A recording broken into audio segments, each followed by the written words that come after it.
कबूतर हमारे हाथ में है। ये देखें गाइस, आज का शिकार सबज नाबी। हेलो गाइस, कैसे हैं आप सब? उम्मीद करता हूँ खैरियत से होंगे। तो गाइस जल्दी जल्दी वीडियो स्टार्ट करते हैं, क्योंकि एक कबूतर आया बैठा है सबज नाबी। वो चेक करें गाइस, वो गंडेदार ये दाना खा रहा है बिल्कुल सामने। आपके सामने ही पकड़ते हैं गाइस अभी, और कोशिश करेंगे आज ये वाला कबूतर ना उड़े भाई।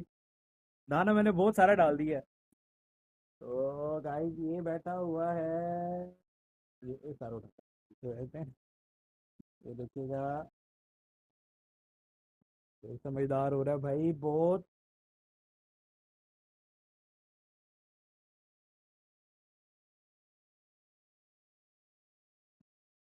ले जी गाइस, कबूतर हमारे हाथ में है। ये देखें गाइस, आज का शिकार सबज नाबी। सेम ऐसे एक और भी है गाइस, जो मैंने लास्ट टाइम पकड़ा था। मैं आपको दिखा सकता हूँ, वो बैठा सामने। ये रहा, ये हमने काफी पहले पकड़ा था। और ये हमारा आज का ताज़ा शिकार गाइस, आपके सामने हाथ से पकड़ा है भाई, देख सकते हैं आप। आज मिस नहीं होने दिया, दाना इतना सारा डाल दिया भाई।